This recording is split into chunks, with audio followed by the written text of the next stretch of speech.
danna subscribe domin samun sababbin shirye-shiryenmu. Sannan ka danna ƙararrawar sanarwa domin sanar da kai da zarar. Jama'a salamu alaikum.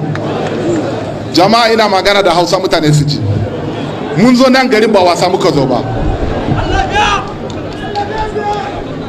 Mutanen Borno Najeriya gaba daya sun zo nan don saboda farin ciki. Mai martaba sarki ya rasu. Allah ya sa mun samu sarki. Mun zo mu bude masallaci. Taimakon da yau muka kawo nan garin muna so mu taimaka masu kasuwa kudi naira miliyan 300.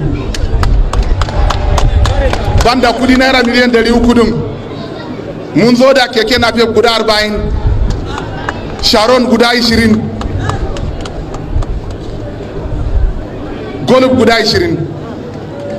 Banda ayyuka da muke yi, jama'a mu tashi mu saya mu taimaka wannan kasa mai albarka, kasan biyu. Mu tabbatar wayanda ba su da sana'a za mu nema musu sana'a su yi sana'a.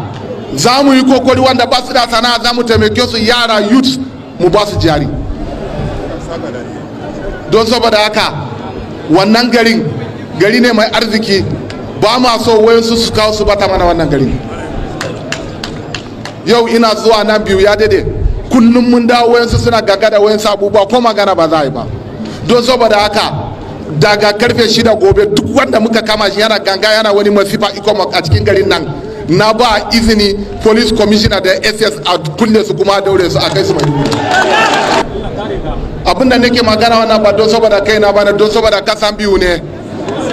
In ba mu yi wani abu ba kasan ku ba zai kyau ba.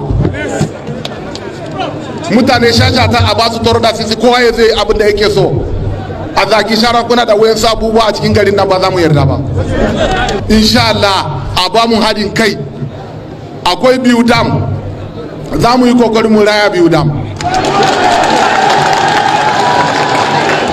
Magana noma, za mu yi kokari mu nemi taki mutane su samu noma da wuri.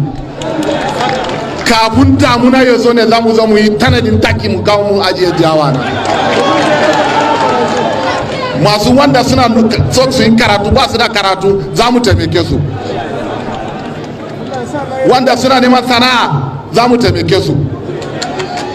Taimakon da muna yi a nan yau ba karamin taimako ba ne, don saboda mutane guda 2,000 ne za su samu 30,000. Masu sai da kosai, masu sai da kankana abubuwa za su samu 30,000. Kuma mutane guda 100,000 ne za mu ba su 1,000, za mu ba su 100,000. Mutane guda 500 za mu ba su 200,000. Kuma mutane 40 za mu ba su 500,000. Mutane 20 za mu ba su miliyan 1. Jama'a za mu nuna sun mu taimake wannan kasa mai albarka. Abinda yau muka yi alhamdulillah, abinda ba mu gama ba kuma mun samu karfi za mu ci gaba da shi. Jama'a Allah ya ba mu arziki, ga deputy governor a nan zanne, ga kuma honorable petara a nan a zanne, chairman ne appropriation committee, ga ni kuma gwamna. In Allah ya sa kan mu hade wallahi ba abinda ba za mu samu ba.